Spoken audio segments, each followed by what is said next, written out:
Oi, pessoal, bem-vindos ao Design da Liderança. Mais uma semana falando de assuntos super interessantes por aqui. E hoje o meu convidado especial é o Renato Holanda. Renato, seja muito bem-vindo a esse espaço. Fica super à vontade para se apresentar, falar um pouquinho de você e vai na frente.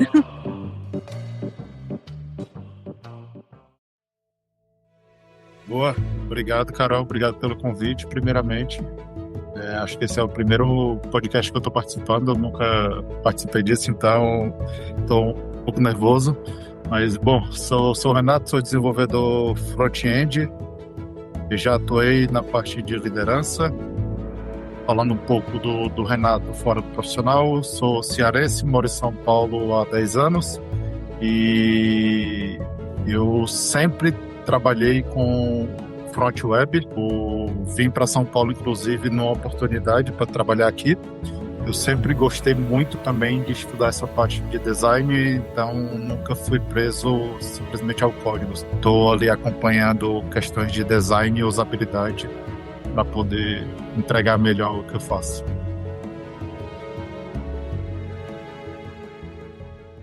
Mais uma vez, seja muito bem-vindo.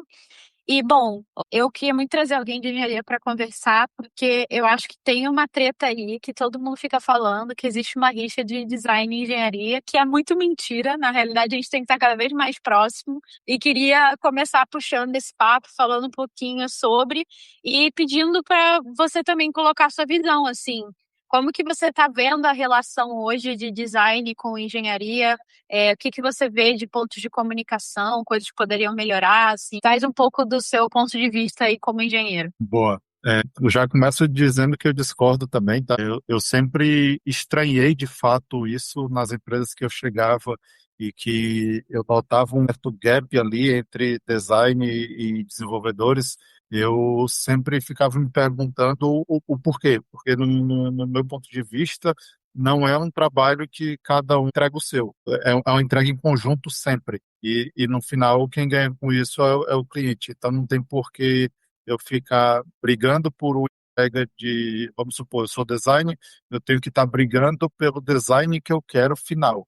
E eu sou dev, eu tenho que ficar brigando pela facilidade que eu vou ter de implementar. Isso não deveria existir. Deveria sempre convergir.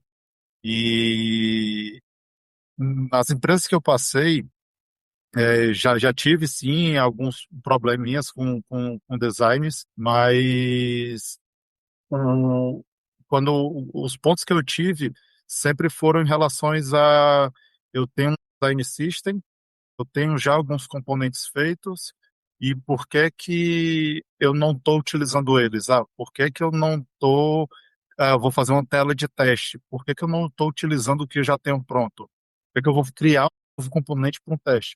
Tudo bem, tem casos que vai fazer sentido, mas eu acho que esse exercício é para ser feito sempre, sempre pesar o quanto vale a gente fazer algo novo versus o que vale a gente reaproveitar o que já está feito.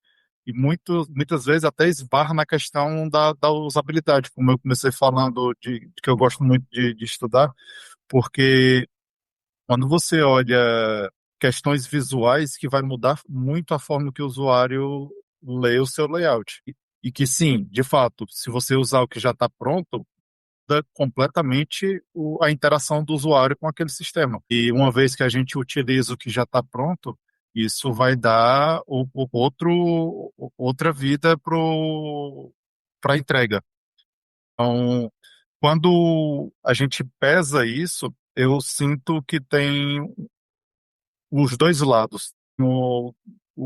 Literalmente, tem o dev querendo implementar aquele componente que já está pronto, porque para ele vai ser uma entrega muito mais rápida, e também tem um designer lutando ali pelo que ele acredita de entrega final. E aí eu sinto que o gap começa aí, entender um pouquinho cada um o lado do outro para poder chegar num denominador comum.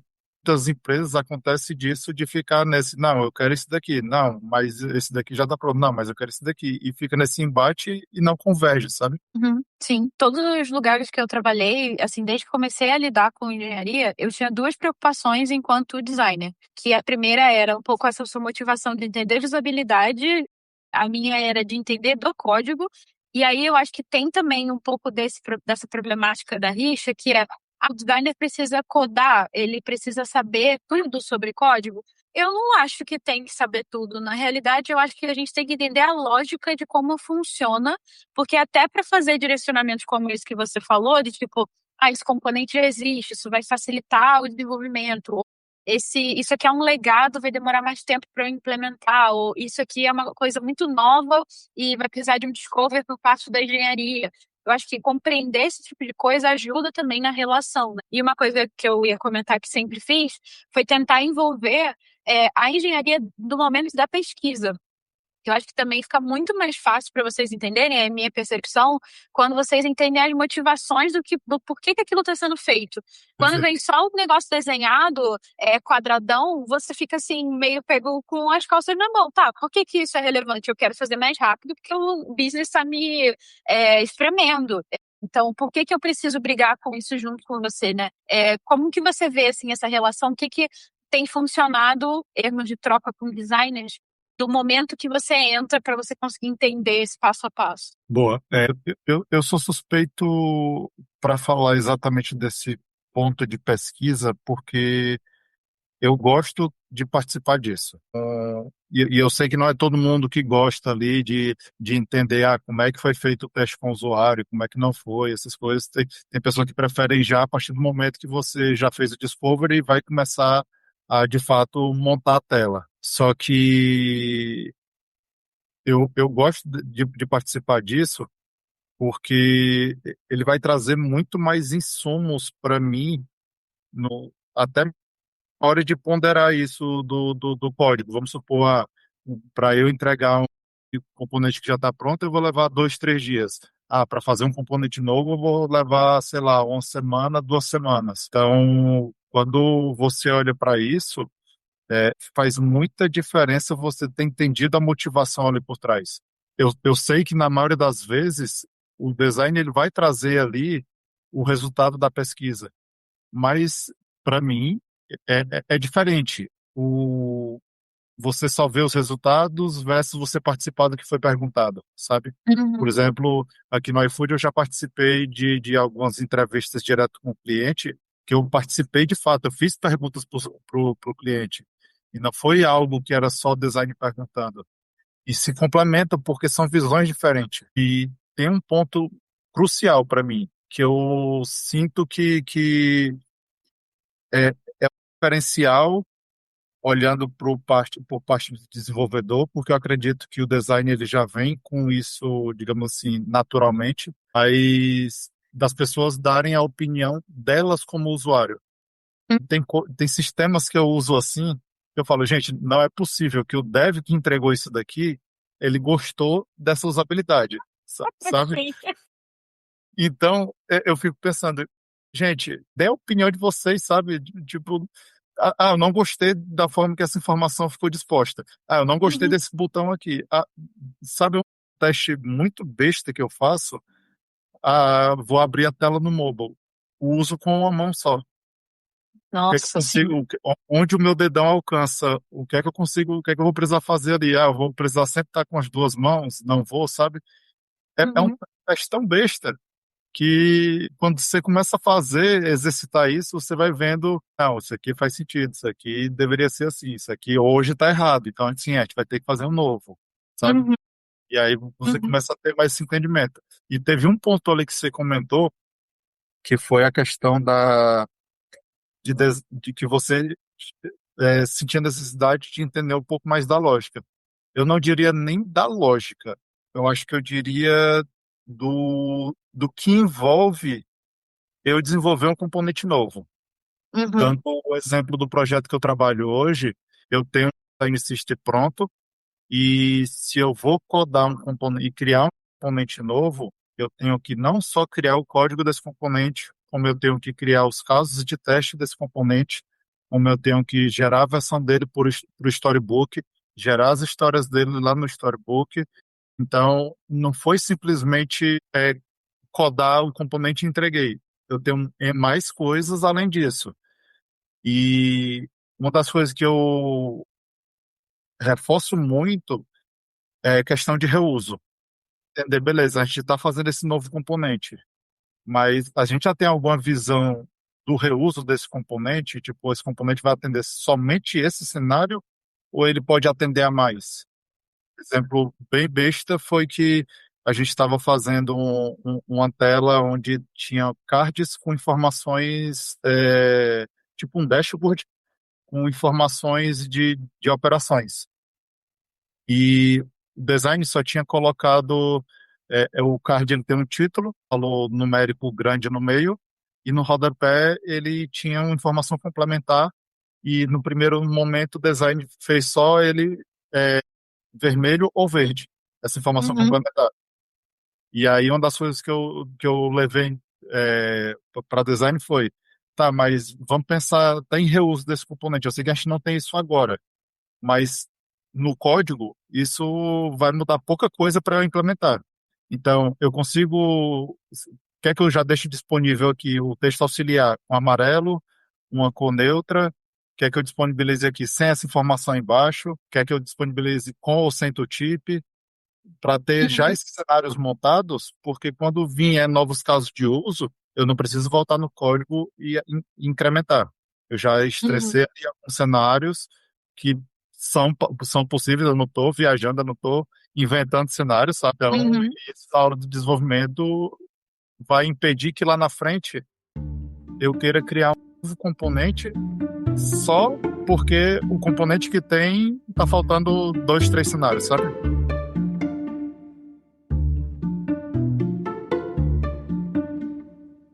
super interessante você falar isso. Eu, a, e- a gente, enfim, esse podcast está sendo gravado num momento específico, semanas atrás desse momento. O CDO da Nubank fez uma pergunta no LinkedIn falando sobre como que as pessoas medem produtividade de design. E eu achei uma pergunta super interessante. E eu rodei a IA nos comentários para poder pegar, tipo assim, highlights, porque um monte de gente comentou. E uma das coisas que eu achei muito legal na ponderação que foi trazido é que a galera entende como produtividade o não gasto de energia à toa. Então, quanto que design conseguiu olhar para um serviço, para um design system e evitar que o negócio perdesse dinheiro fazendo alguma coisa. E eu acho que nesse ponto é um trabalho muito conexão de engenharia com design, porque eu acho que não é uma responsabilidade só do designer ser essa voz, esse embaixador dessa preocupação, né?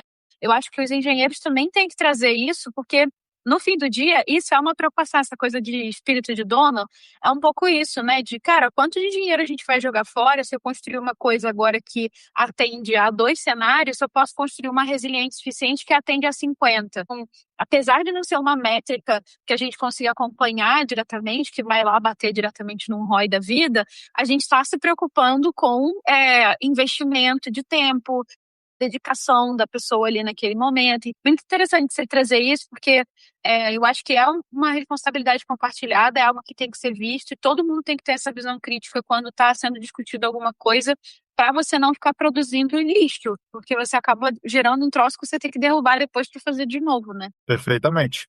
Quando agora eu vou te fazer uma pergunta também, Carol. Eu tenho um pensamento que eu queria saber se você já passou por isso, ou se você em algum momento sentiu isso, que é o quê? Muitas vezes eu sinto que é como se quando o design chega com uma coisa pronta e eu começo a meio que podar algumas coisas ou meio que mudar o rumo, eu sinto que eu tô meio que julgando o trabalho do design. Eu sei que, claro, tipo, no ambiente corporativo isso não deveria ser um pensamento, mas obviamente somos pessoas e sim, eu sou uma pessoa que me preocupo com Uhum, o que a outra pessoa também vai sentir com isso. Algumas vezes eu sinto que design ele sente mais valor na entrega quando ele cria algo do que quando ele junta peças que já existem e faz essa entrega. uhum, Pra ti, tu teve esse sentimento em algum momento? Esse sentimento é, é um pensamento válido, digamos assim, isso que eu cheguei à uhum. conclusão? Eu acho que você toca numa ferida real quando você fala sobre isso. Eu acho que a sistematização. Na verdade, tem dois assuntos atrelados a essa pergunta. O primeiro eu acho que tem um ponto muito importante sobre o amadurecimento emocional, de você entender que você não é o seu trabalho. Então, o que eu vou construir precisa estar aberto o suficiente para outras pessoas criticarem, porque no fim do dia, o somatório da visão técnica de um PM, um engenheiro e de um designer é que faz um trabalho relevante, até de outras áreas, né, que estão envolvidas ali naquela entrega também. Então, eu acho que isso precisa ser trabalhado para que a pessoa não entenda que aquilo está sendo uma crítica direta a ela, mas sim uma construção em conjunto. E eu acho que tem um outro ponto que é a sistematização de design, ela ajuda muito a você ganhar escala na empresa. Quanto mais o designer consegue fazer com que as telas saiam de uma maneira mais fluida, mais tempo ele tem para olhar para a inovação, para a pesquisa, mapeamento de novas oportunidades. Então, é uma coisa super positiva.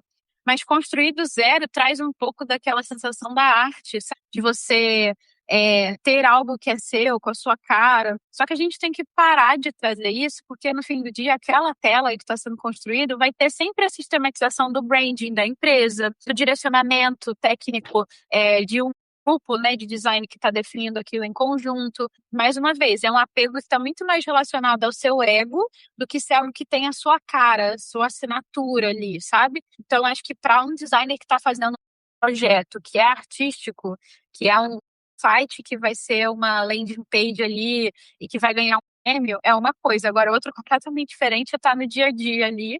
Você está muito mais focado, assertividade, numa entrega que faça sentido para o negócio. Então, eu realmente vejo uma diferença, mas acho que está muito atrelado a esses pontos, assim, de melhoria, sabe? O que que você tem visto quanto a isso? Qual a sua visão como engenheiro? Assim, do meu lado como engenheiro, uma das coisas que eu tenho dificuldade assim de ponderar exatamente nesse aspecto do a design veio com uma coisa nova e eu tenho uma pronta que muita, pode até tipo não vai trazer a mesma experiência do que foi desenhado. Uhum, Mas uma coisa que me faz pesar muito é o objetivo final daquela entrega. Porque se uhum, eu tenho uma entrega que ela está com prazo curto, se eu tenho uma entrega que ela é um teste, para mim, raros são cenários onde, para um teste, eu preciso fazer algo novo. Porque, afinal, para teste, a gente tem que fazer o mais rápido que conseguir para ter mais dados e, em cima disso, fazer, de fato, digamos assim, a melhor proposta, sabe? sim. E aí, quando eu olho para essa parte de pesar isso, é que eu vou e consigo contrargumentar melhor com design. Mas ainda assim, às vezes fico com um sentimento de que de que o design pode não estar gostando ali de estar capando a ideia deles. Porém, dependendo do que você trabalha, por exemplo, se você trabalha num sistema interno, num sistema logado e tudo mais, infelizmente eu acho que esses sistemas não têm tantas aberturas para essa parte de criação. A não ser que você queira redesenhar o componente que tem lá, que eu E tem acho que ter uma também base super válido. argumentativa muito boa, né? Tipo assim, cara, eu tenho essa métrica, tenho esse ponto do usuário, porque também não dá para virar tudo de cabeça para baixo e tá tudo bem, né? Perfeito. Quando, por exemplo, vou dar um exemplo simples aqui. No sistema que eu trabalho hoje, existem duas listagens, dois layouts de listagem, mas ambas são para listar pedidos. Na minha cabeça, a gente estar pensando numa listagem única, um visual único. Tudo bem que umas têm informações antes de separar o pedido, a outra tem informações quando eu termino a separação daquele pedido. E eu acredito, como deve, como amante ali de design, digamos assim, que Uhum.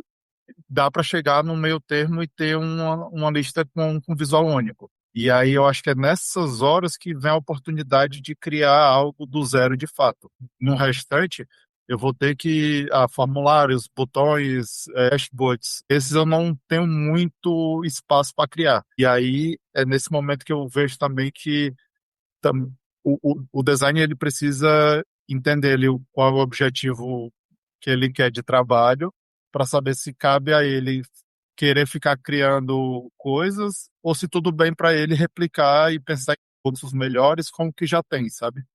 Eu acho que esse trade-off só fica claro se o designer está envolvido no negócio e está entendendo as motivações do porquê que ele está fazendo o que ele está fazendo. Eu vejo que muita gente fala isso, né? Ah, na hora que vou fazer portfólio para poder entrar para uma empresa, eu devo colocar as telas que eu desenhei. E eu sempre falo que cada vez mais, até com o advento da IA, o que as empresas vão dar relevância vai ser a cabeça do designer e não só o que ele produz enquanto tela no fim do dia. Porque é o que a gente falou, a tela tem a sistematização, tem as regras de negócio, tem muitas camadas que fazem você acabar sendo direcionado a usar coisas que já existem. Só que a maneira com que você defende o seu ponto, como você vai guiar essa tomada de decisão, isso é que, para mim, é a assinatura do designer.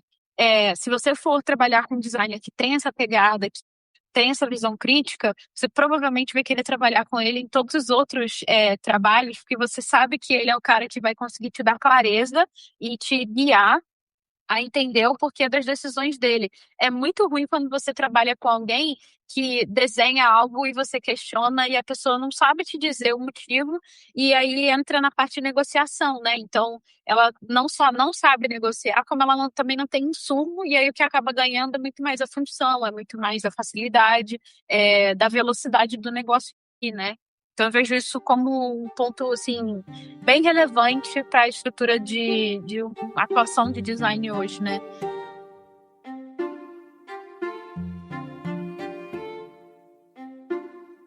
E aí, até puxar uma outra pergunta para você, que eu acho que, falando assim das fases do processo, acho que tem uma preocupação muito grande hoje também com documentação.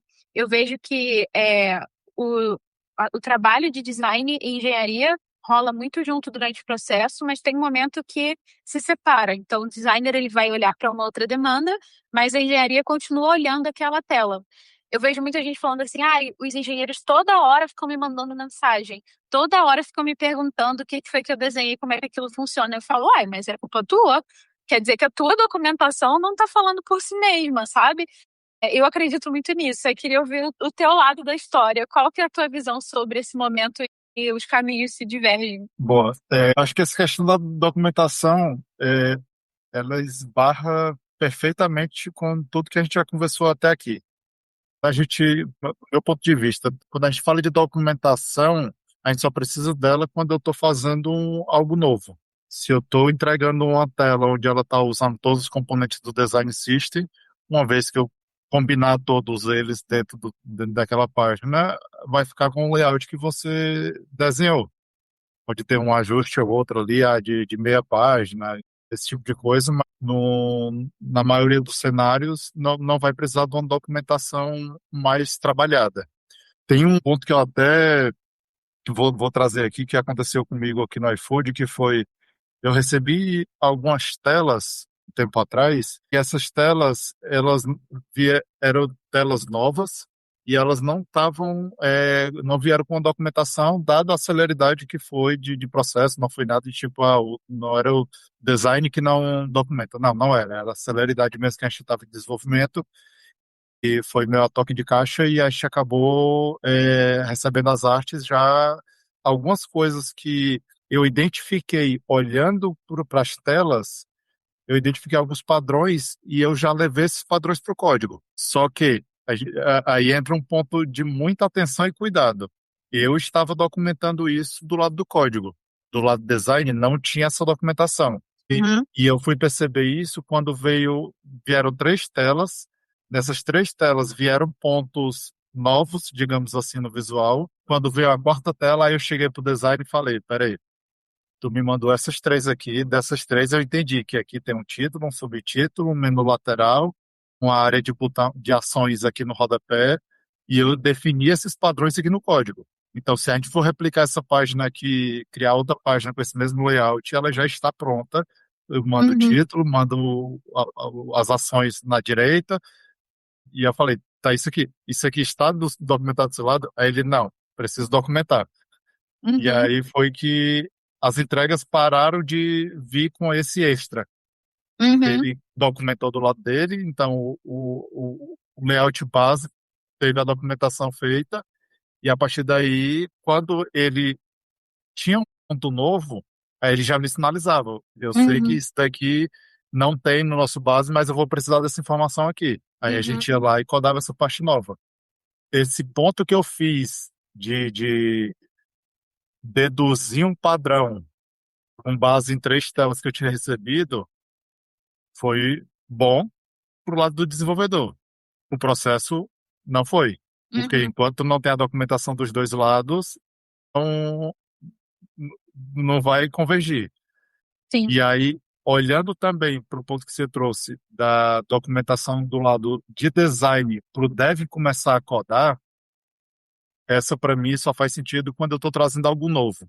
Eu não preciso em toda a tela dizer que o espaçamento interno do conteúdo é 20 pixels se eu tenho um layout base já documentado no Design System. Uma vez que eu usar ele, ele já vai aplicar esse espaçamento. Mesma Uhum, coisa, eu acredito que no Figma é assim, né? Uma vez que eu puxo o componente e ele já tem aquelas propriedades, herdou, aplicou e é isso. Então eu não preciso dessa documentação. Quando a gente fala de da documentação em si de uma coisa nova, eu acho que a gente tem 2 pontos. Um, quando a gente tem um design system, que aí, uma vez que a gente usa as variáveis ali de design system, de espaçamento, de cor, os tokens, uma vez que a gente usou os tokens ali, fica tranquila essa implementação. Uma vez que não tem, aí sim, eu vou precisar de uma documentação bem mais detalhada, onde fala cada pixel, cada tamanho, para poder sair o resultado igual.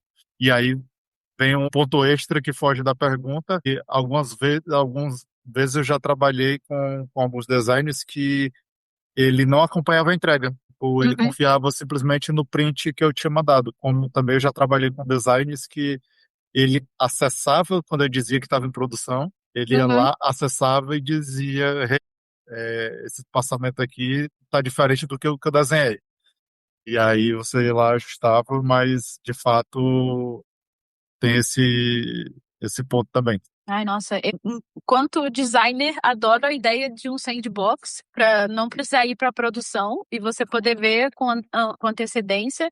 Sempre gostei muito de fazer QA, porque eu acho que essa parte de qualidade, de você acompanhar a qualidade da entrega do desenvolvimento também é super importante, porque é isso, a gente está trabalhando em conjunto. Então, eu posso falhar em algo que você vai ver, como, por exemplo, isso que você falou, né, do padrão que não foi visto pelo designer. Assim como enquanto você está codando, tem um monte de outras coisas para fazer, passa uma coisa desapercebida, né? Ter muitos olhos ali durante o processo é super relevante.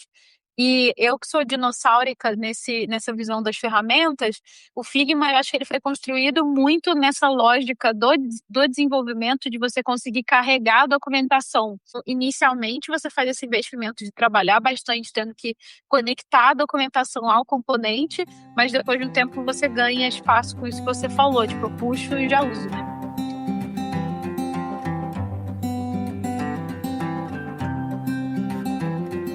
Mas aí fazer uma pergunta derradeira para você, para a gente começar a finalizar aqui o episódio. Inteligência artificial vai tirar o nosso emprego? Designers têm que codar? A gente precisa ficar preocupado? Front-ends estão em desespero também?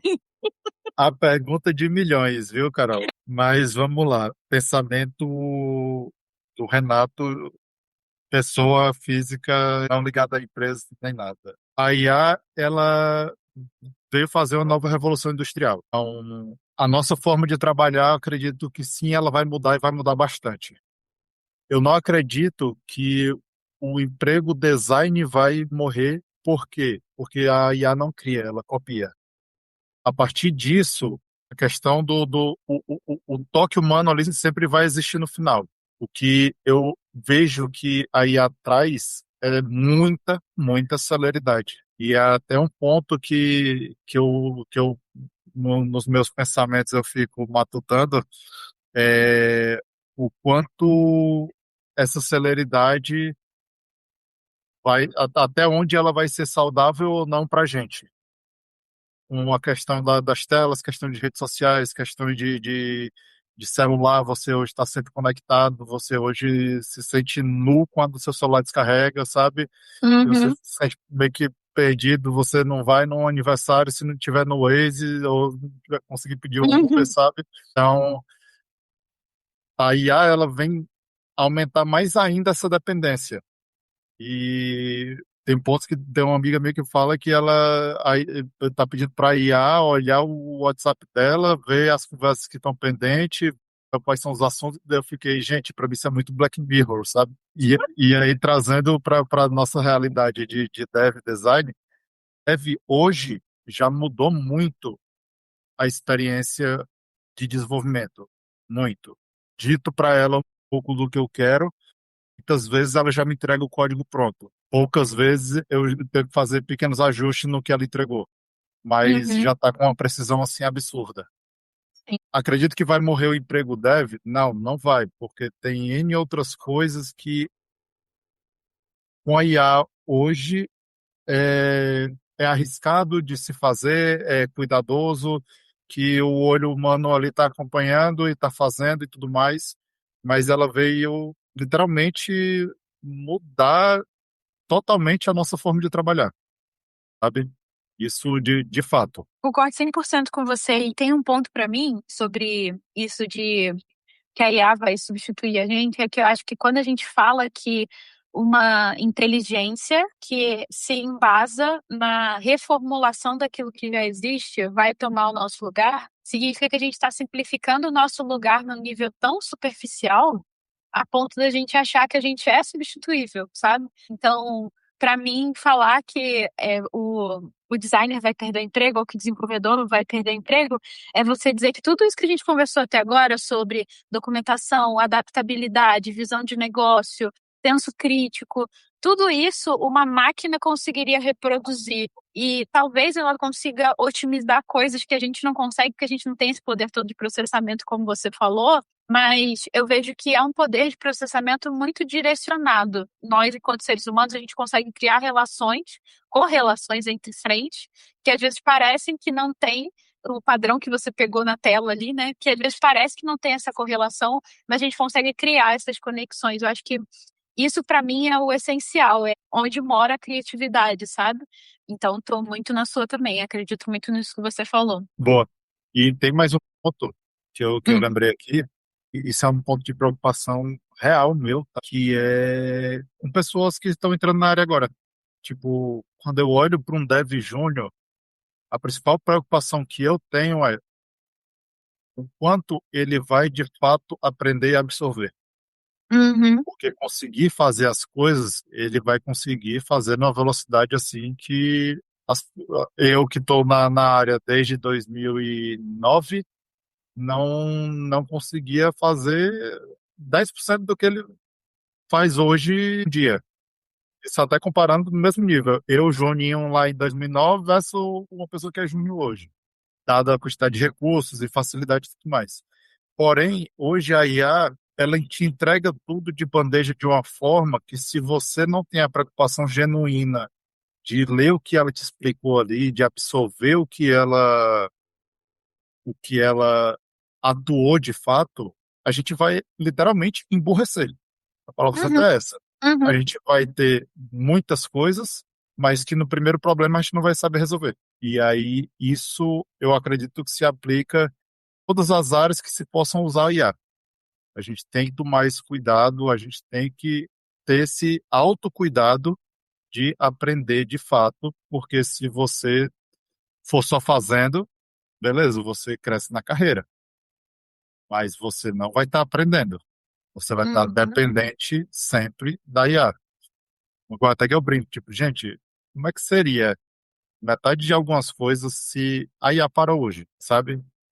Sim. Se dá uma panezinha lá no chat GPT, eu tenho certeza, metade de uma galera aí para de trabalhar. Sim, sim. Como já deu, né? Há um tempo atrás, caiu vários serviços e a galera ficou, tipo, postando meme dizendo que não tinha o que fazer no trabalho. Por isso.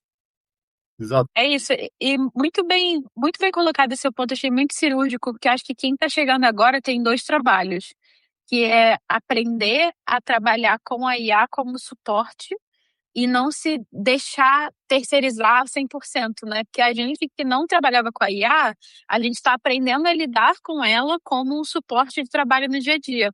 Para quem está começando agora, o trabalho da pessoa é aquilo. Então, como que eu trabalho o suporte de uma coisa que é o todo do que eu estou fazendo, né? Muita loucura, realmente. Perfeitamente. E é isso, eu acho que para a gente que não tinha, a gente tem até uma certa dualidade ali de tipo, tá, até que ponto eu uso, até que ponto eu faço. Eu penso que até pro lado de vocês, design, que é mais criação ainda, digamos assim, é muito mais receio, sabe? Você, tipo, gente, o sentimento é eu tô capando minha criação para poder botar para a máquina criar por mim. Então tem que ter muito cuidado nisso. Eu hoje até tenho certa dificuldade se alguém chega para mim e fala, eu tô querendo ir para TI, o que é que eu estudo? Que é que eu digo para essa pessoa? Sabe? Porque você disser, cara, com o chat GPT tu vai aprender, mas tu tem que absorver o que ele está te falando. Eu sei que eu uso IA para muita coisa hoje, mas eu uso para coisas que eu iria perguntar para outras pessoas. E aí entra até um papo mais filosófico, que aí é papo para mesa de bar, que eu fico pensando o quanto a IA também pode estar cortando esse repasse de conhecimento entre as pessoas. Porque um dia desse eu me peguei pesquisando qual era o modelo da palheta do limpa-vidro do meu carro, porque eu queria trocar, que estava fazendo barulho, e eu fui pesquisar lá com a IA, e era o tipo de coisa que a gente perguntaria aqui, nossos pais, tio, alguém que entende mais de carro e tudo mais, sabe? Eu não, estava lá na IA perguntando isso. Mais complexo. Nossa, total. A gente pode fazer um episódio só falando sobre isso, mas tem um episódio aqui da série, inclusive, que eu conversei com o Bruno Nobre, e a gente falou um pouco isso sobre como a IA ela ataca diretamente a cultura que é passada de forma oral. E é um pouco isso, assim, o conhecimento que é adquirido por outras pessoas e você troca através dessa conversa, a tendência é que ela mire muito isso, entre você perguntar para um amigo e esperar um dia inteiro o SLA do seu amigo para ele responder e você perguntar para a IA e ela em segundos te devolver, é muito mais rápido, né? Você fica muito mais confortável. Mas, Rê, o papo tá muito bom, mas a gente vai precisar encerrar. Queria agradecer mais uma vez a sua vinda aqui. Sua presença foi muito boa, o papo foi muito bom. Acho que esse episódio vai ser maravilhoso.